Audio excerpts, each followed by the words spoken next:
Post disaster management کا پہلا الف ہے آفات کے بعد ابتدائی سطح پر متاثرہ افراد کی مدد کرنا، بنیادی ضرورت پوری کرنا، یعنی جو آفات آ کے مصیبت جا چکی ہے اور جن کا جو نقصانات ہوا ہے ان کی ضروریات جو ہے اس کو پوری کرنا۔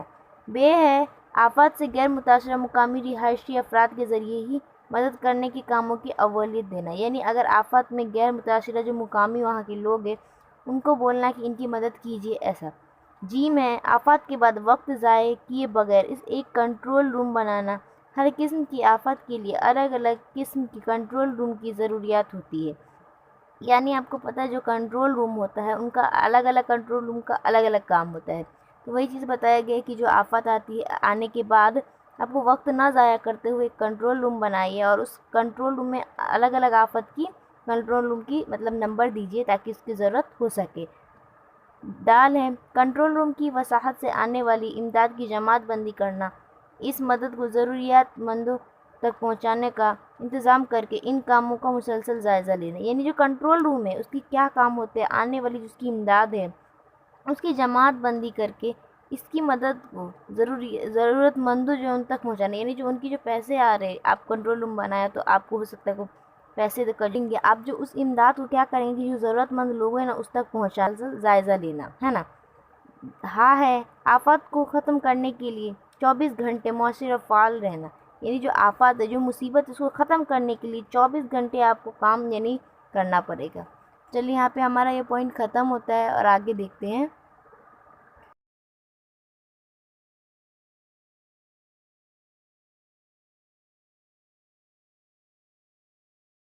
آپ کے پیج نمبر یعنی ٹیکسٹ بک کا جو پیج نمبر ہے 114 ہے، اس پہ آپ کو ایک چارٹ دیا گیا ہے، لکھا ہوا ہے۔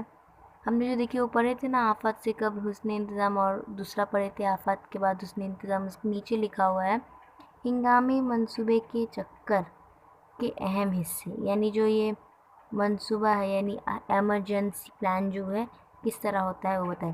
سب سے پہلے ہم تیاری دیکھیں گے۔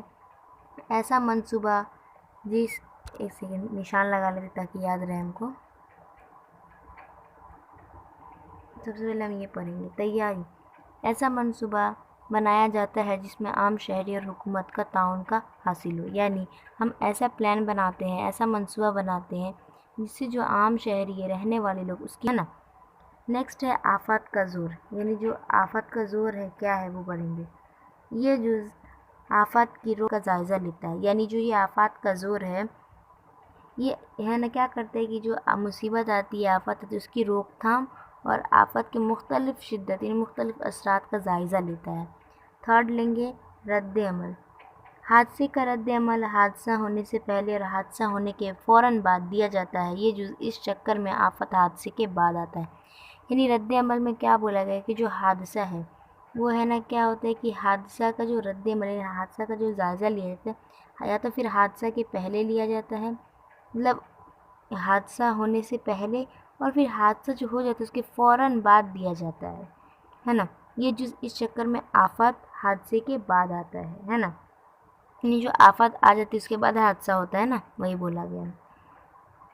چوتھا لیں گے بحالی، یعنی یہ ہنگامی منصوبے اور قومی ترقی کو جوڑنے والا اہم جز ہے، یہ ملک کے لیے مفید اور دوبارہ بسانے کے لیے استعمال کیا جاتا ہے، یعنی جو یہ بحالی ہے یعنی یہ ہنگامی منصوبے جیسے بتائیں نا ایمرجنسی پلان بولتے ہیں ہنگامی منصوبے کو، اور قومی ترقی کو جوڑنے والا اہم جز ہے، یہ ملک کی مفید اور دوبارہ یعنی جو ہماری جو ملک ہے اس کی فائدے مند اور دوبارہ گھر بسانے کے لیے استعمال کیا جاتا ہے یہ بحالی کو۔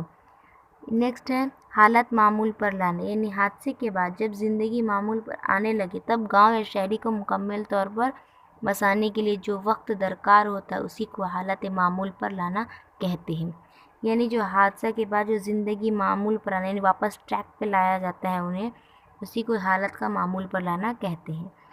نیکسٹ ہے پیشگی تیاری، یعنی کوئی آفت آنے پر اس کے اثرات کم سے کم کس طرح ہو سکتے ہیں اس سمت میں منصوبہ بنایا جاتا ہے، یعنی جو آفت آتی ہے مصیبت اس کی اثرات کس طرح کم سے کم ہو اس سمت میں یعنی منصوبہ یعنی پلان بنایا جاتا ہے۔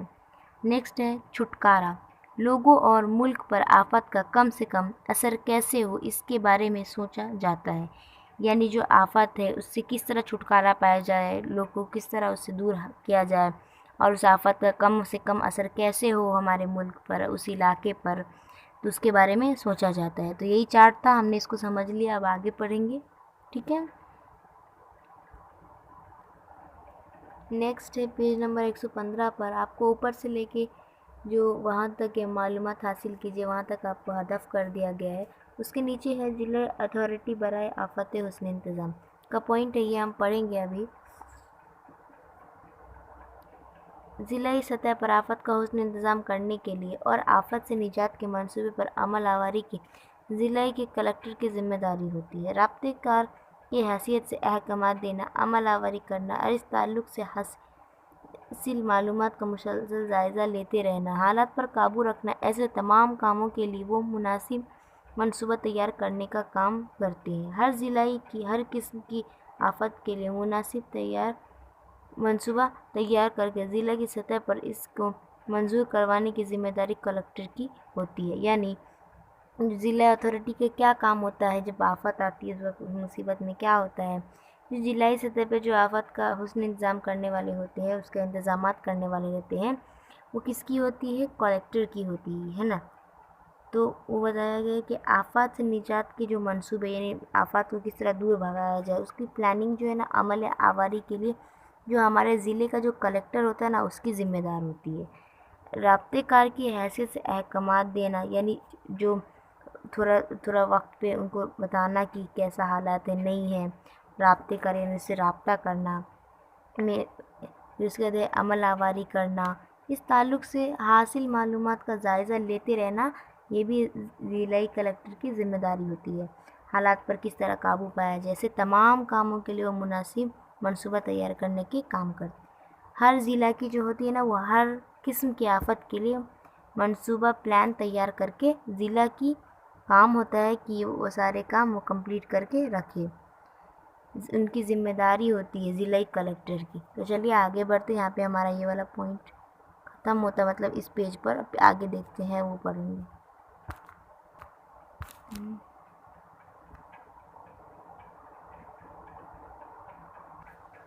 یہاں پر یہ پوائنٹ ہمارا ختم ہوتا ہے اور پیچھے دیکھیں گے ضلع میں آفت کی نگرانی کرنے والا شعبہ، ٹھیک ہے۔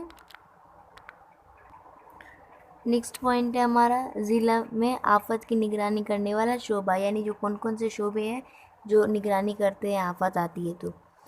پڑھتے ہیں، آفت آنے کے بعد یا اس تعلق سے پہلے سے اطلاع ملتی ہے، ضلعی کنٹرول روم کا قیام عمل میں لایا جاتا ہے۔ آفات کے تعلق سے مختلف جائزہ اور معلومات اضافی مدد حاصل کرنے کے لیے نیز اس کو مسلسل متحرک رکھنے کے لیے مرکز، ریاست کے مختلف اضلاع مثلاً بری فوج، ہوائی فوج، بحری فوج، ٹی وی، موصلات، پیراملٹری فورس یعنی نیم فوجی دستے سے مسلسل رابطے میں رہتے ہوئے ضلع کی رضاکارانہ تنظیموں کو یکجا کر کے اس کا استعمال آفات سے بچاؤ کے لیے اطلاع دینے اور اس کا استعمال کرنے کی ذمہ داری کنٹرول روم کی ہوتی ہے۔ یعنی یہ جو کنٹرول روم ہے وہ کیا ہے نا، تو بتایا گیا کہ جو آفت آتی ہے اس کے تعلق سے پہلے اطلاع ملتی جو ہے ہم کو، وہ بھی ایک جو ذمہ داری ہوتی ہے وہ کنٹرول روم کی ہوتی ہے۔ وہ مطلب وہ عمل میں لانا، یعنی لوگوں کو اطلاع کرنا کہ آفت آنے والی، وہ کون کرتا ہے؟ وہ کنٹرول روم کرتا ہے وہ کام، ہے نا۔ تو وہی چیز بتایا ہے کہ جو آفات کے تعلق سے مختلف جائزے، یعنی الگ الگ جگہوں کے جائزے لینا، اضافی مدد سے حاصل کرنے کی نیز اس مسلسل متحرک کرنے، اس کو جاری رکھنا، ریاست کے مختلف اضلاع یعنی آپ کے دیکھو، آپ کو پتہ ہے نا 3 فوج ہوتے ہیں، بری فوج، بحری فوج اور ہوائی فوج۔ بری یعنی زمین، اور یعنی جو بارڈر پہ رہتی وہ بھی تو مطلب تینوں بھی تو بارڈر ہی ہے، ایسا بولا جاتا ہے کہ جو بری یعنی زمین، ہوائی یعنی جو فضا میں رہتی ہے ہوا میں، اور بحری یعنی پانی میں، ہے نا۔ اور ٹی وی، موصلات، پیراملٹری فورس یعنی نیم فوجی دستے، یہ سب نیم فوجی دستے کس کا کنٹرول ہے؟ یہ بھی کنٹرول روم کی ذمہ داری ہوتی ہے۔ ضلع کے رضاکار تنظیموں کو یکجا کرنے کا استعمال آفات سے بچاؤ کے لیے اطلاع دینے اور اس کے استعمال کرنے کی بھی ذمہ داری کس کی ہوتی ہے؟ یہ کنٹرول روم کی ہوتی ہے، ٹھیک ہے۔ تو ابھی دیکھیں گے جو کنٹرول روم کیا کون کون سے ہیں۔ انٹرنیٹ میرا دوست دیکھتے ہیں اور پھر ہم لوگ پڑھتے ہیں، چلیے تو دیکھتے ہیں۔ چلیے دیکھیے، جو انٹرنیٹ میرا دوست ہے، پڑھتے ہیں آفات کے حسن انتظام کے لیے کام کرنے والے بین الاقوامی تنظیموں کے کاموں کے تعلق سے معلومات حاصل کیجیے۔ بین الاقوامی تنظیمیں یعنی دنیا کے لیے جو تنظیمیں ہوتی ہے وہی بتایا گیا ہے۔ پہلے پوائنٹ پہ ہے United Nations Disaster Relief Organisation. اس کا کام کیا ہوتا ہے کہ جو یونائٹڈ نیشن ہے، یعنی جو ڈیزاسٹر یعنی جو آفات ہوتی ہے، اس کی جو تباہی ہوتی ہے جس کی وجہ سے یہ آرگنائزیشن اس کو وہ چیز فراہم کرتی ہے جو نہیں ہوتا ہے۔ سیکنڈ ہے united nation centre of human settlement. یہ جو دوسرا پوائنٹ بتایا گیا ہے جس ادارے کا نام ہے، وہ کیا کام کرتی ہے کہ جب انسان کا وہ چیز برباد ہو جاتا ہے تو وہ سیٹلمنٹ کرنے کے لیے کچھ چیزیں فراہم کرتی ہے، مہیا کراتی ہے۔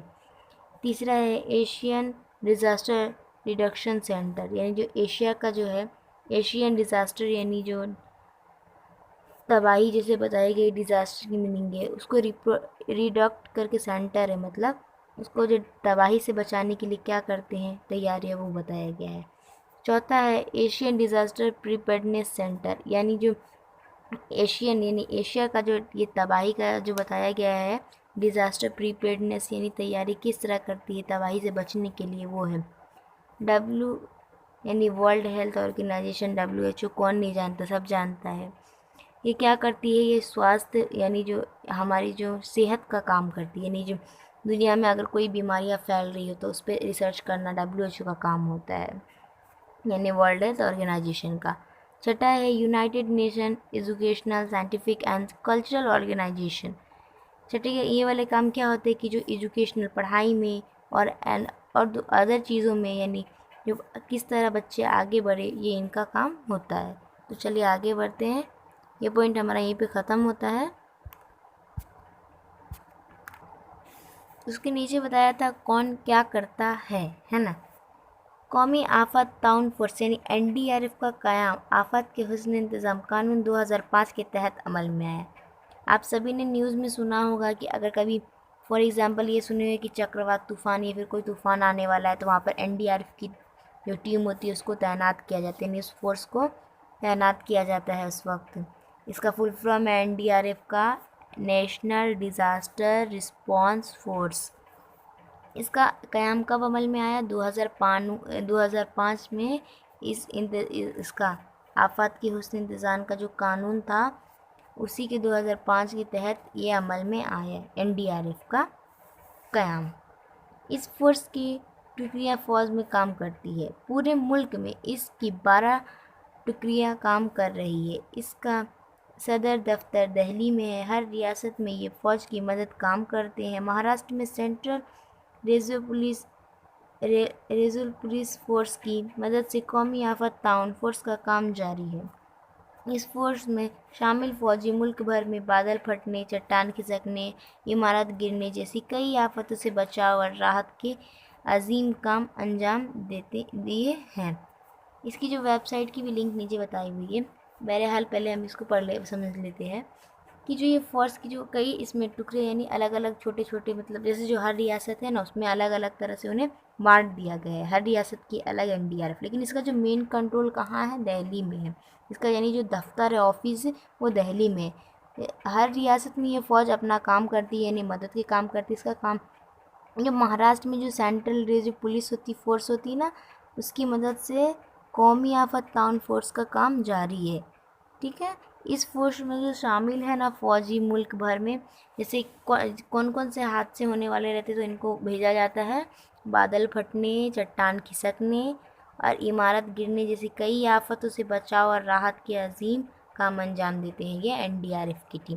نیچے نا ویب سائٹ اس کی دی ہوئی ہے، اگر آپ کو دیکھنا ہے تو آپ جا کر چیک کر لو www.ndrf.government.gov.in پر جا کے چیک کیجیے گا نا، آپ کو بتا دے گا کیا ہے یہ NDRF ٹیم۔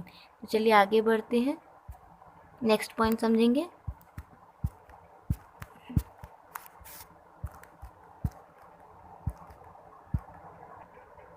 آگے بتائے تو بھلا۔ پہلا ہے ابتدائی طبی امداد کسے کہتے ہیں؟ آپ کو پتہ جو ابتدائی جو طبی ہے، طبی ہے یعنی آپ سب کو پتہ ہے دوائی، ایک سیکنڈ میں لکھ کر بتاتی ہوں یہ کیا ہے۔ فرسٹ پہلا ہے ابتدائی طبی امداد کسے کہتے ہیں، یعنی فرسٹ ایڈ باکس۔ آپ سب کے گھر میں فرسٹ ایڈ باکس ہوگا، یعنی ہلکی پھلکی جو چوٹ لگ جاتی ہے آپ اس کو فرسٹ ایڈ باکس کے ذریعے ٹھیک کر لیتے ہیں۔ سیکنڈ ہے آفات میں زخمی ہونے والے متاثرین کی ابتدائی طبی امداد کس طرح کریں گے۔ فار ایگزامپل مان لیجیے کوئی آفات آیا اور اس میں کچھ لوگ زخمی ہو گئے، ہاں، تو اور آپ کنٹرول روم کو کال لگا رہے، کال نہیں لگ رہا کیونکہ نیٹ ورک نہیں ہے، نیٹ کا پرابلم چل رہا ہے، تو آپ کیا کریں گے اس وقت؟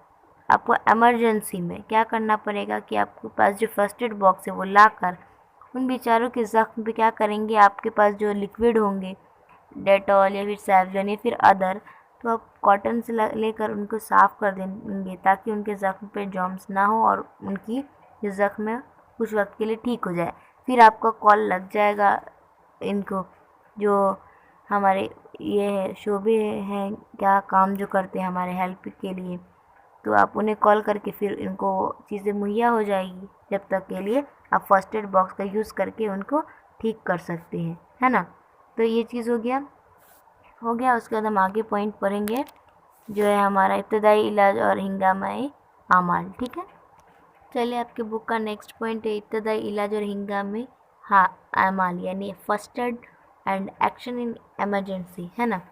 تو گزشتہ جماعت میں آپ نے آفات میں زخمی ہونے والے کون سی ابتدائی امدادی جاتی ہے اس کی معلومات حاصل کی تھی۔ اپنی جماعت کے ساتھیوں اطراف کے افراد کسی نہ کسی مصیبت میں مبتلا ہو جائیں اور ان کو تکلیف ہو تو آپ حاصل کردہ معلومات کا استعمال کر کے ان کو فائدہ پہنچا سکیں، یعنی آپ کی جو پچھلی جماعت ہے 7، 6، 5، 9، 8 جو بھی پڑھے آپ نے، ان میں آپ نے پڑھے کہ کس مصیبت سے کس طرح بچا جا سکتا ہے، مطلب فوراً عمل میں کیا جائے تو، ہے نا، ایمرجنسی میں تو آپ بچ سکتے ہیں، کیونکہ جو آپ کے آس پاس کے لوگ ہوتے ہیں یا پھر آپ کی جو ساتھی ہے وہ کبھی بھی مصیبت میں مبتلا ہو جاتے ہیں، ان کو تکلیف ہو تو آپ کے پاس جو معلومات رہے گا کم از کم آپ اس سے تو ان کو فائدہ پہنچا سکیں گے نا۔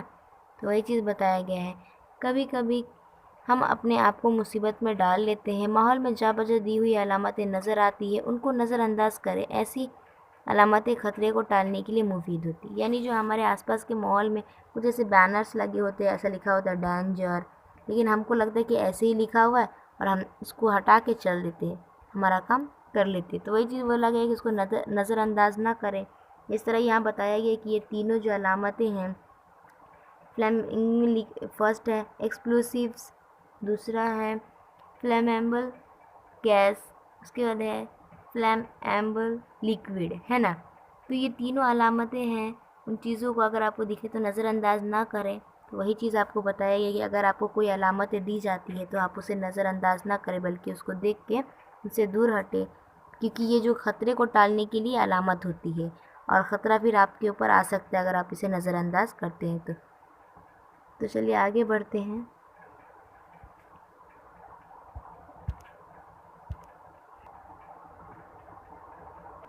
چلیے آپ کی جو یہ ہے ٹیکسٹ بک، اس میں پیج نمبر 117 پہ دیکھیے، ذرا سوچیے ذیل میں آفات کی چند تصویریں دی ہوئی ہیں، ایسے وقت کون سی ابتدائی احتیاط کریں گے، یعنی جو آپ کو یہ تینوں مصیبتیں دکھایا گیا ہے، ان تینوں اگر بائی چانس کبھی آ جاتی تو آپ اس وقت کیا ابتدائی، یعنی آپ اس وقت کیا احتیاط کریں گے جس کی وجہ سے آپ بچ جائیں گے۔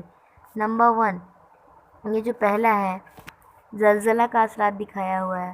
اگر فار ایگزامپل یہ اگر زلزلہ آ جاتا ہے، اگر آپ گھروں میں ہوں تو سب سے پہلے آپ گھر سے باہر نکل کے کہیں تھوڑی دور میدانی علاقے میں آ جائے تاکہ جو گھر گرے وہ آپ کے اوپر نہ گرے، اور اگر آپ گھر میں ہی ہیں، اگر آپ زیادہ اوپر ہی نیچے نہیں اتر سکتے تو کسی سخت چیز کے نیچے اپنا سر رکھ لیں تاکہ وہ ٹوٹے، فار ایگزامپل لکڑی کا کوئی چیز ہو تو اس کے نیچے سر رکھ لیں تاکہ جو کوئی بھی چیز گرے تو آپ کے اوپر سر کے اوپر نہ لگے اور آپ بچ سکیں، ہے نا۔ سیکنڈ بتایا گیا ہے آگ لگا ہوا گھر، اگر آپ گھر میں بائی چانس کبھی آگ لگ جاتا ہے تو آپ کیا کریں گے اس کو؟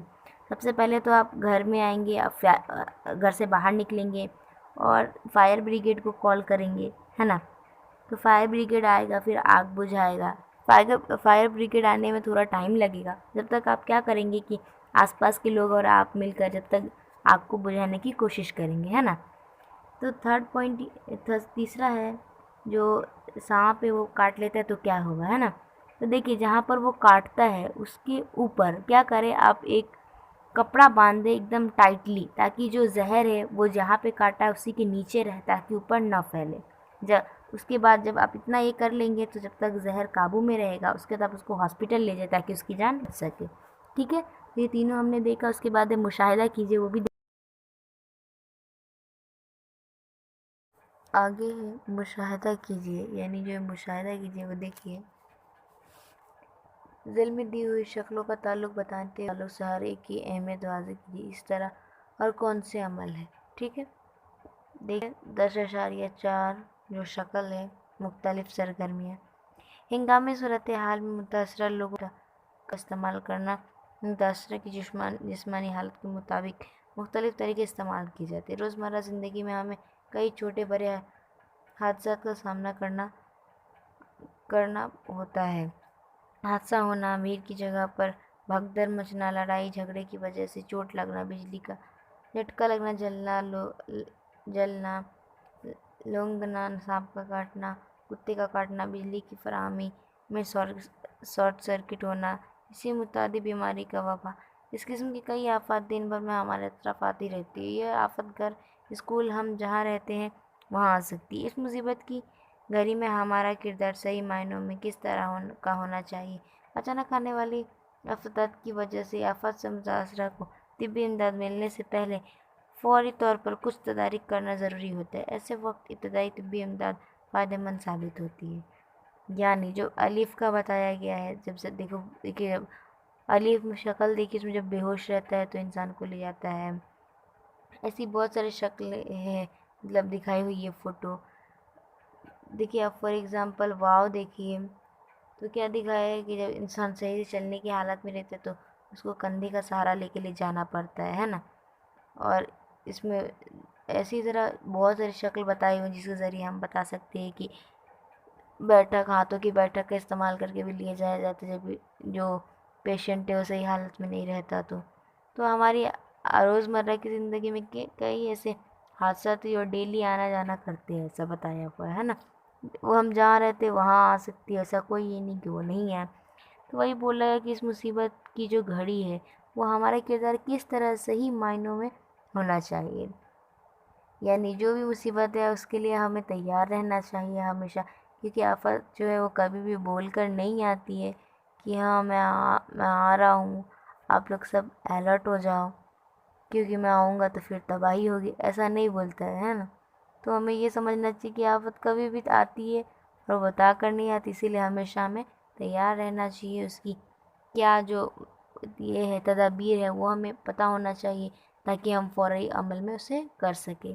ٹھیک ہے، آگے بڑھتے ہیں. آگے جو نیکسٹ پوائنٹ ہے اسی کا وہ پڑھیں گے. چلیے اب ہم دیکھتے ہیں فرسٹ ایڈ باکس یعنی فرسٹ ایڈ کٹ کیا. طبی امداد کے لیے ضروری اشیاء کا پاس ہونا ضروری ہے. فرسٹ ایڈ باکس میں یہ اشیاء ہوتی ہیں. آپ بھی اس طرح کا فرسٹ ایڈ باکس تیار کر سکتے. ابتدائی امداد کے وقت ضرورت کے مطابق مقامی محلات میں دستیاب اشیاء کا استعمال کرنا اہم ہے. دیکھیے فار ایگزامپل میں نے آپ کو بتائی تھی، اگر اچانک کبھی کچھ حادثہ ہو جاتا ہے، اگر اس ٹائم مدد کے لیے ہاسپٹل کال نہیں لگ رہا ہے تو جیسے ہم لوگ کنٹرول روم میں کال کرتے تو نہیں لگتا ہے، تو اس ٹائم کے لیے ہم فرسٹ ایڈ باکس کا یوز کر کے اس کی جان بچائی جا سکتی ہے نا. تو وہی چیز بتایا گیا تھا آپ کو اس پوائنٹ میں. اب دیکھیں گے فرسٹ ایڈ باکس کے لیے کیا کیا ضروری ہوتا ہے، کون کون سے وسائل ضروری ہوتے ہیں نا. اس سے پہلے فرسٹ ایڈ باکس کے لیے ضروری وسائل، اس نیلے باکس کے اوپر آپ کو ایک اور چیز بولا گیا ہے، معلومات حاصل کیجیے. آپ کے گاؤں کے میڈیکل آفیسر یا پھر ڈاکٹر کے یہاں جا کر ابتدائی طبی امداد کس طرح فراہم کرتے ہیں اس کی معلومات حاصل کیجیے. آپ کو بولا گیا ہے کہ معلومات حاصل کیجیے. لوگ دیکھیے کوشش کر ہوتی ہے تو پھر کیجیے. تو اس کے بعد دیکھیں گے فرسٹ ایڈ باکس کے لیے کون کون سے ضروری وسائل ہیں. چلیے دیکھتے ہیں جو فرسٹ ایڈ باکس کے لیے کون کون سے ضروری وسائل ہیں. پہلا ہے مختلف سائز کی بینڈیج پٹیاں، ہے نا. مختلف سائز کی بینڈیج پٹیاں ہونی چاہیے فرسٹ ایڈ باکس میں.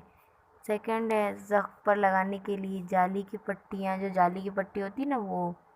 تیسرا ہے مثلثی اور گول پٹیاں یعنی جو مثلث نما ہوتی پٹی وہ ہونا چاہیے۔ چوتھا ہے علاج کے لیے استعمال ہونے والی کپاس یعنی کاٹن ہونا چاہیے فرسٹ ایڈ باکس میں آپ کو اگر بنانا ہے تو۔ پانچواں ہے ربر کی دستانے یعنی 2 جوڑی، یعنی ربر کی جو دستانے ہوتے ہیں وہ آپ کے پاس ہونی چاہیے 2 جوڑی۔ چھٹا ہے صاف اور خشک کپڑے کے ٹکڑے یعنی جو صاف ایک دم سوکھا کپڑا ہونا چاہیے، ایک دم اس کے ٹکڑے ہونا چاہیے۔ ساتواں ہے صابن ہونا چاہیے آپ کے پاس۔ آٹھواں ہے جراثیم کش جو دوا ہے یعنی ڈیول یا سولن یعنی جو جراثیم کش دوا یعنی آپ کے پاس وہ لیکوڈ ہونا چاہیے صاف کرنے کے لیے۔ نواں ہے سیفٹی پن ہونا چاہیے۔ 10واں ہے بلیڈ ہونا چاہیے کاٹنے کے لیے۔ 11واں ہے چھوٹا چمٹا ہونا چاہیے۔ 12واں ہے سوئی ہونا چاہیے۔ 13 ہے بینڈیڈ ہے نا جو پٹیاں ہوتی ہے وہ ہونا چاہیے آپ کے پاس۔ چوتھا ہے چھوٹی ٹارچ ہونی چاہیے دیکھنے کے لیے۔ 5واں کینچی ہونا چاہیے۔ چھٹا چپکنے والی پٹی ہونا چاہیے جسے ہم چپکا دیتے ہیں، مطلب کھلنی نہیں چاہیے وہ پٹی۔ 7واں ہے تپش پیما یعنی تھرمامیٹر ہونا چاہیے۔ 18واں ہے پیٹرولیم جیلی دیکھیے ہم لوگ درد کے لیے یوز کر لیتے ہیں کبھی کبھی، وہی پیٹرولیم جو ہے نا جیلی ہونا چاہیے آپ کے۔ یہ ساری چیزیں آپ کے فرسٹ ایڈ باکس میں ہونا چاہیے، یعنی جو فرسٹ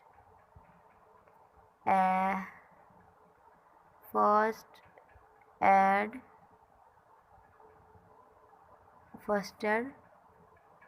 کٹ ہے نا، یہ جو بنانا ہے اگر آپ کو تو آپ کے پاس یہ ساری چیزوں کا ہونا ضروری تبھی بنے گا۔ اوکے، چلیے دھیان رکھیے آپ لوگ بھی بنا لیجیے اگر نہیں ہے، کیونکہ بہت امپورٹنٹ ہے یہ، کیونکہ گھروں میں ہوتا ہے نا تو ہم چھوٹی سے چھوٹی اس کو چوٹ کو ٹھیک کر لیتے ہیں اور پھر ڈاکٹر کے پاس جانے کی ضرورت نہیں ہوتی ہے۔ چلیے آگے بڑھتے ہیں، نیکسٹ پوائنٹ دیکھتے ہیں۔ چلیے اس کے نیچے نا آپ کو ایک بتایا گیا ہے کہ بتائے تو بھلا کہ آپ کے اسکول میں کبھی فائر بریگیڈ کے لوگوں کی جانب سے آفت سے روک تھام کے تعلق سے تربیت ہوئی ہے؟ اس میں آپ نے کون کون سی چیزیں دیکھی؟ یعنی جو فائر بریگیڈ ہے وہ آپ کے اسکول میں کی جانب سے آفات جو روک تھام کے تعلق سے تربیت ہوئی ہے تو ہاں لکھیے، نہیں ہوئی تو نہیں۔ اس میں آپ نے کون کون سی چیزیں دیکھی یعنی جو فائر بریگیڈ ہے کون کون سی چیزیں یوز کرتا ہے آگ بجھانے کے لیے، وہ ساری چیزیں بارے میں لکھنے بولا ہے، ٹھیک ہے۔ اس کے بعد ہے میرا نیکسٹ پوائنٹ ہے فرضی مشق یعنی موک ڈرل، وہ دیکھتے ہیں، اس کا کوشچن دیکھتے ہیں، ٹھیک ہے۔ چلیے لیٹ اسٹارٹ۔ یہاں دیکھیے فرضی مشق یعنی موک ڈرل کیا ہے۔ فرضی مشق یا ڈرل آفت آنے کی صورت میں تیزی سے فوراً اور کم سے کم وقت میں تیاری کی صلاحیت جانچنے کا ایک ذریعہ ہے۔ کسی بھی آفت کے تعلق سے رد عمل جانچنے کے لیے کسی بھی آفت کے آنے سے پہلے کی صورتحال کی فرضی حرکت کی جاتی ہے۔ اس وقت آفت سے بچنے کے لیے کی گئی منصوبہ بندی کے مطابق تمام سرگرمیوں کا کامیابی سے ہم کنارے ہوتی ہے یا نہیں، اس کی جانچ کے لیے تربیت یافتہ استخاص تفویض کردہ سرگرمیاں انجام دیتے ہیں۔ آفت سے بچنے کے لیے میکانیکی عمل کتنا مؤثر ہے یہ دیکھا جا سکتا ہے۔ یعنی جو فرضی مشق بتایا یعنی دیکھو فرضی مشق یعنی جو ڈرل ہے آفت آنے کی صورت میں جو آتا ہے تیزی سے یا پھر فوراً کم سے کم وقت میں تیاری کی جو صلاحیت ہے اس کے جانچنے کا ایک ذریعہ ہے فرضی مشق یعنی موک ڈرل، ہے نا۔ کسی بھی آفت کے تعلق سے یعنی کوئی بھی آفت کے تعلق سے اس کے رد عمل کے جانچنے کے لیے کسی آفت کے آنے سے پہلے اس کے صورتحال کی فرضی حرکت کی جاتی ہے۔ اسی وقت آفت سے بچنے کے لیے کی گئی جو منصوبہ بندی یعنی پلاننگ ہوتی ہے اسی کے مطابق جو تمام سرگرمیاں کامیابی سے ہم کنارے ہوتی ہے یا پھر نہیں، اس کے ذریعے ہمیں پتہ چل جاتا ہے۔ اسی کی جانچ کے لیے تربیت یافتہ خاص تفویض کردہ جو سرگرمیاں ہوتی ہیں وہ انجام دیتے ہیں۔ آفات سے بچنے کے لیے کیا گیا کام میکانیکی عمل کتنا مؤثر ہے یہ دیکھا جا سکتا ہے کس کے ذریعے؟ فرضی مشق کے ذریعے۔ نیکسٹ ہے اسی کا پیراگراف ہے فائر بریگیڈنگ کے جوانوں کی وسعت سے کئی اسکولوں میں آگ لگنے کی فرضی ڈرول کے ذریعے بچاؤ کے کام کیے جاتے ہیں۔ اس میں آگ بجھانے، عمارت کی کش منزل پر پھنسے ہوئے افراد کو باہر نکالنے، اس طرح کے آگ کی لپٹیں میں کپڑے جلنے کے بعد لوگوں کو کس طرح بچایا جاتا ہے، اس قسم کی سرگرمیاں عملاً کر کے دکھائی جاتی ہیں۔ پولیس محکمہ نیز مختار رضاکار تنظیموں کے ذریعے بھی اس قسم کی سرگرمیاں لی جاتی ہیں، یعنی جو فائر بریگیڈ ٹیم ہے اس کی جو ٹریننگ ہوتی ہے، یعنی کس طرح جو فار ایگزامپل سمجھ لیجیے کہ 14 منزلے لوگوں پہ جو لوگ پھنسے ہوتے ہیں اونچی اونچی عمارتوں پہ، ان کو کس طرح بچایا جاتا ہے، وہ ساری ٹریننگ ان کو دی جاتی ہے۔ یا آگ بجھایا کس طرح جاتا ہے، عمارت کی کسی منزل پر پھنسے ہوئے افراد کو باہر کس طرح نکالا جاتا ہے، آگ کی لپٹے میں آئے ہوئے کپڑے جلنے سے کس طرح لوگوں کو کس طرح بچایا جائے، اس چیز کو کیسے بچایا جائے، اس قسم کی تمام سرگرمیاں کر کے دکھائی جاتی ہے ان کو، اور ان کو ٹرین کیا جاتا ہے۔ پولیس محکمہ نیز مختلف رضاکار تنظیموں کے ذریعے بھی اس کام کو انجام دیا جا رہا ہے۔ اس کے نیچے آپ کو ریڈ باکس دکھ رہا ہے، پنک باکس ہے۔ فرضی مشق کی مقاصد، یعنی یہ فرضی تھا، یعنی اوریجنل نہیں کرتا، ان کو فرضی کر کے دکھایا جاتا ہے، انہیں بتایا جاتا ہے کہ کس طرح کیا جائے۔ AIMS of موک drill. پہلا ہے آفات میں کیے گئے رد عمل کی قدر پیمائی کرنا۔ سیکنڈ ہے آفات کنٹرول کرنے والے محکمے یا باہمی تعلقات کی سدھارنا۔ تیسرا ہے خود کے کام کرنے کی صلاحیت پر رکھنا۔ چوتھا ہے آفات کے آنے پر فوراً رد عمل کی صلاحیت کو بڑھانا۔ پانچواں ہے منصوبہ بندی سرگرمیوں کی کامیابی کی جانچ کرنا۔ چھٹا ہے ممکنہ نقصانات اور خطرات کو پہچاننا۔ یعنی یہ تمام جو سرگرمیاں ہیں، یعنی فرضی جو مشق ہے وہ کیا ہے کہ کس چیزوں پہ بنا پر ہے، یعنی ان کو بتایا جاتا ہے کہ ان میں کس طرح کی ٹرین کی جاتی ہے۔ یعنی آفت میں کیے گئے جو رد عمل ہے تو اس کی قدر پیمائی کرنا۔ دوسرا تھا کہ آفات میں کنٹرول روم کے کس طرح محکمے کے تعلقات ہوتے ہیں وہ سدھارنا۔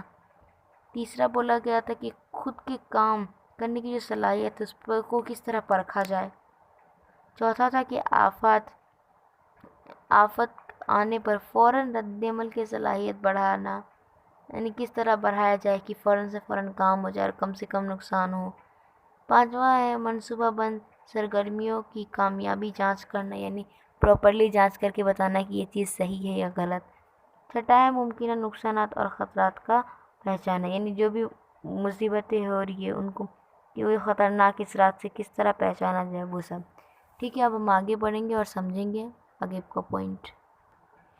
آگے ہے پیج نمبر آپ کی ٹیکسٹ بک سے 119 پر، اسے ہمیشہ ذہن میں رکھیے، اسے پکا یاد کر کے رکھنا، آپ لوگ کو اپنے مائنڈ میں سیٹ کرنا ہے کہ وہ چیز نہیں کرنی ہے۔ فرسٹ ہے اسکول میں زینہ اترتے وقت بھیڑ نہ کرے، ایک دوسرے کو دھکا نہ دے، یعنی جب آپ اسکول کی جو زینے سے اترتے ہیں تو آپ ایسے فٹافٹ بھاگتے ہیں گھر کے لیے، نہیں، دھیرے دھیرے اترنا ہے، کیونکہ اگر ہم گرے نا تو ہماری وجہ سے دوسروں کو بھی چوٹ لگتی ہے اور ہم کو بھی لگتی ہے، اس وجہ سے خطرات ہوتے ہیں، خطرے کے اثر ہوتے ہیں، ہے نا، اور ایک دوسرے کو دھکا نہ دے تاکہ وہ دوسرا بھی نہ گرے۔ ٹھیک ہے، سیکنڈ پوائنٹ ہے اہمیت کے حامل موبائل نمبروں کو یاد رکھے اور وقت ضرورت ان کا استعمال کرے، مثلاً پولیس 100، فائر بریگیڈ 101، آفت کنٹرول روم 108، ایمبولینس 102 وغیرہ۔ یہ دیکھیے کیا بولا گیا ہے، دوسرا پوائنٹ یہ بہت امپورٹنٹ ہے، آپ کو یاد رکھنا ہے۔ ٹھیک ہے، کیا ہے اس میں کہ جو دیکھیے یہ موبائل نمبر دیا گیا ہے، اگر آپ کو فار ایگزامپل کچھ چور ہے، فار ایگزامپل سمجھ لیجیے چور ہے، بھاگ رہے، پولیس ان کو ڈھونڈ رہی ہے، تو آپ اس کو 100 نمبر کال پہ کیجیے گا نا، آپ موبائل پر 100 نمبر کال لگائیے تو آپ کو کال کہاں لگے گا، پولیس اسٹیشن لگے گا، ہے نا۔ اور آپ کو فار ایگزامپل آپ پھر یہ سمجھ لیجیے کہ آپس میں دو لوگوں کا بہت جھگڑا ہو رہا ہے، وہ سننے کو تیار نہیں ہے، ایک دوسرے کی بات بہت ضد کر رہے، جھگڑے ہو رہے، تو آپ 100 پہ کال لگائیے، آپ کا کال پولیس کے پاس جائے گا، پولیس آئے گی، پھر اپنی کارروائی اسٹارٹ کر دے گی۔ نیکسٹ ہے جی فائر بریگیڈ، جو آپ کا جو فائر بریگیڈ ہوتا ہے نا، اس کو آپ فار ایگزامپل سمجھ لیجیے آپ کے محلے میں کہیں پہ آگ لگ رہی ہے نا، تو آپ کو کیا کرنا ہے اس وقت کی، آپ کو کال لگانا ہے 101 پر، اور آپ کو یعنی 101 پر کال لگانا ہے، اور وہ کال کس کو لگے گا، فائر بریگیڈ کو لگے گا۔ اوکے، نیکسٹ بولا گیا ہے کہ جو کنٹرول روم ہے، جو آفت ہے ان کو کس طرح ہٹایا جائے، یعنی جو آفت کا جو کنٹرول روم ہے اس کو کتنے نمبر پہ لگایا جاتا ہے؟ تو کنٹرول روم یہ ہوتا ہے، آپ 108 پہ لگاؤ گے نا تو کہاں لگے گا؟ کنٹرول روم، آفت کے کنٹرول روم میں، یعنی جو NDRF کی ٹیم وغیرہ ان کے، ہاں ٹھیک ہے۔ اور نیکسٹ آگے بولا گیا ہے، کیا بولا گیا ہے کہ جو ہے ایمبولینس نمبر، یعنی کسی فور ایگزامپل سمجھ لیجیے کسی انسان کو ہارٹ اٹیک آ رہا ہے نا، تو جو ان کو ہارٹ اٹیک آ رہا ہے تو وہ کیا کریں گے اس وقت؟ کیا کریں گے کہ وہ بیچارے تو درد سے تڑپ رہے ہوں گے، تو ہمارا حق کیا بنتا ہے اگر ہمارے آس پاس کی پڑوسی ہے یا پھر کوئی اور ہے تو کیا کیجیے، آپ 102 نمبر پہ کال کیجیے، ایمبولینس آئے گی، پھر ان کو ہاسپٹل لے کے جائے گی۔ تھرڈ پوائنٹ ہے، راستہ عبور کرتے وقت بائیں دائیں جانب دیکھیں، گاڑیاں نہ آ رہی ہو تو اسے یقین کریں، فٹ پاتھ استعمال کریں اصول پر عمل کیجیے، یعنی آپ کو پتہ ہے جو راستہ آپ روڈ کراس کرتے ہیں وقت بائیں دائیں جانب دونوں طرف دیکھیں کہ اگر گاڑیاں نہیں آ رہی ہے تب آپ کراس کیجیے، دھیان دے کر چکیے، نہیں تو ایسے خطرے کا امکان ہوتا ہے۔ گاڑیاں نہ آ رہی ہے تبھی آپ یقین کریں یعنی پار کریں، فٹ پاتھ استعمال کرنے کے اصول عمل کیجیے، یعنی آپ کو پتہ ہے جب آپ روڈ کراس کرتے تو سب سے اہم بات کیا ہوتی ہے کہ آپ کو زیبرا کراسنگ کرتے ہیں تو آپ کو خطرہ نہیں ہوتا ہے، وہی چیز دھیان میں رکھنا ہے آپ کو۔ چوتھا ہے، لاوارث اشیاء کو ہاتھ نہ لگائیں، افواہیں نہ پھیلائیں، یعنی جب کوئی چیز ہوتی ہے لاوارث ہو یعنی ایسی پڑی ہوئی چیز ہو آپ اس کو نہ چھوئیں، ہو سکتا ہے اس میں کچھ بیکار چیزیں ہو، فار ایگزامپل آتنکواد کا کتنا حملہ ہو رہا ہے، تو اگر آپ فار ایگزامپل کسی چیز کو نہیں جانتے آپ اس کو چھو دیتے، اگر اس میں خدا نہ خواستہ کہیں بوم نکلا تو بلاسٹ ہو سکتا ہے نا، تو وہی چیز بتائے کہ لاوارث اشیاء کو ہاتھ نہ لگائیں، اور کوئی بھی چیز کے بارے میں افواہیں نہ پھیلائیں، کیونکہ افواہیں کی وجہ سے لوگوں کے دل میں ڈر پیدا ہو جاتا ہے نا، اور کچھ کی تو موت بھی ہو جاتی، اسی لیے افواہیں نہ پھیلائیں، جو سچ ہے وہی بتائیں، افواہیں نہ پھیلائیں۔ پانچواں ہے، بھیڑ کی جگہوں پر گڑبڑ نہ کریں، یعنی بھیڑ کی جگہوں پر گڑبڑ نہ کریں، جو بھیڑ کی جگہ ہوتی ہے یعنی آپ سمجھ لیجئے کہ کوئی سمجھ لیتے کہیں سیل لگا ہوا ہے، سب سے ایزی اگزامپل لے لیتے ہیں، سیل لگا ہوا ہے تو کیا ہوتا ہے کہ لوگ ہاں مجھے لینا ایسا کر کے دھکم کرتے ہیں اور پھر گرتے ہیں ایک دوسرے کے اوپر اور چوٹ لگتی ہے، کچھ حاصل بھی نہیں ہوتا، اسی لیے آپ آرام سے لے کوئی بھی چیز تاکہ آپ کو بھی نقصان نہ ہو اور سامنے والے کو بھی نقصان نہ ہو، دوسروں کو بھی نقصان نہ ہو، ٹھیک ہے۔ یہاں پر یہ پوائنٹ ختم ہوتا ہے، یعنی جو اسے ہمیشہ دھیان میں رکھنا ہے، آپ لوگ کو ہمیشہ یاد رکھنا ہے، ٹھیک ہے۔ چلیے آگے بڑھتے ہیں، دیکھیے آپ کو پھر اس کے نیچے اسے ہمیشہ ذہن میں رکھیے، اس کے نیچے آپ کو دیا گیا ہے آج کے طلبہ ملک کے مستقبل کے شہری، ہے نا۔ دیکھیے یہاں پہ بتایا ہوا ایک بینر لیا ہوا، اس میں لکھا ہے صفائی جہاں ہوگی صحت وہاں ہوگی، جس سے مراد کیا ہے آپ اپنے آس پاس صاف ستھرا رکھیں، کچرا ادھر ادھر نہ پھینکیں، ہے نا، ادھر ادھر نہ تھوکیں، تاکہ کیا تھوکنے کی وجہ سے بھی بیماریاں پھیلتی ہے نا، تو ادھر ادھر نہ تھوکیں۔ سیکنڈ ہے مضبوط فعال صحت ہے کامیابی کی ضمانت، یعنی کیا ہے مضبوط پکڑ ہوتی وہی صحت ہے اور کامیابی کی ضمانت ہے، ٹھیک ہے۔ نیکسٹ ہے لت چھوڑو خوش رہو، لت چھوڑو یعنی اس سے مراد کیا ہے گٹکا تمباکو جتنے بھی جو نشیلی چیزیں وہ چھوڑیے، وہ لت چھوڑیے اور خوش رہیے، کیونکہ یہ ساری چیزیں آپ کو کھوکھلا کرتی ہے اور آپ کی زندگی کو برباد کر دیتی ہے، تو اسے چھوڑیے پلیز۔ اور پھر جب آپ کوئی چیز گٹکا کھاتے ہو نا تو اس کے پیچھے لکھا بھی رہتا ہے کہ تمباکو سے کینسر ہوتا ہے، پھر بھی آپ اس چیز کو کھاتے ہو کیونکہ آپ کو اس چیز کی لت لگ جاتی ہے، نشہ ہو جاتا ہے، اور پھر آپ اس چیز کو چھوڑتے نہیں ہیں، تو آپ کوشش کیجئے کہ چھوڑیے اس چیز کو اور خوش رہے، وجہ سے کینسر ہو جاتا ہے، پوری فیملی برباد ہو جاتی ہے، اور ہے نا۔ نیکسٹ ہے اصول اپناؤ مصیبت سے بچو، یعنی جتنے بھی رولز ہمارے لیے بنائے گئے ہیں ان کو اپنائیے اور پھر جو بھی مصیبتیں آ رہی ہے آفت سے بچیے۔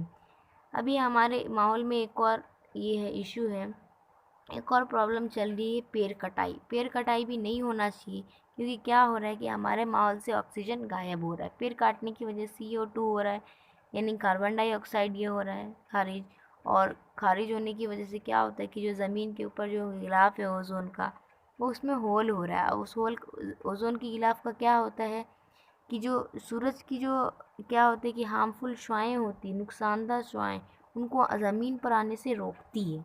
اگر پھر سوچ لیجئے کہ اگر آپ بائی چانس پورا ختم ہو گیا تو کیا ہوگا. اس سے پہلے یہ ختم نہ ہو اور ہمیں اپنا کام کرنا چاہیے. اور ایک اور ہمارے ماحول میں بھی پرابلم ہے پولیوشن، ہے نا. پولیوشن کتنا پھیل رہا ہے، یہ ڈیزل پیٹرول کتنا یوز کیا جا رہا ہے. اس پہ روک لگانی چاہیے اور اس کو کم یوز کرنا چاہیے، تاکہ کیا ہوتا ہے کہ جو ہمارے فیوچر کے لیے جو فیول ہے وہ بچا ہوا بھی ہو، اور پھر جو فضائی آلودگی ہے وہ نہ ہو، یعنی ایئر پولیوشن نہ ہو. ایئر پولیوشن ہونے کی وجہ سے ہم کو سانس لینے میں بھی تکلیف ہوتی ہے نا. تو یہی سب پرابلم تھا. ختم کریں یہاں پہ، اور یہاں پر اس پوائنٹ کے ساتھ ہمارا یہ چیپٹر ختم ہوتا ہے. پھر آل دا بیسٹ آپ کو ایگزام کے لیے، اینڈ بیسٹ آف لک. اچھے سے تیاری کیجیے ایگزام کی. Take care. اللہ حافظ. اپنا دھیان رکھیے، اپنے ماں باپ کا دھیان رکھیے، آس پاس کا خیال رکھیے. ٹھیک ہے. Stay safe, stay home. ضرورت پڑے تبھی نکلے گھر سے باہر. ٹھیک ہے.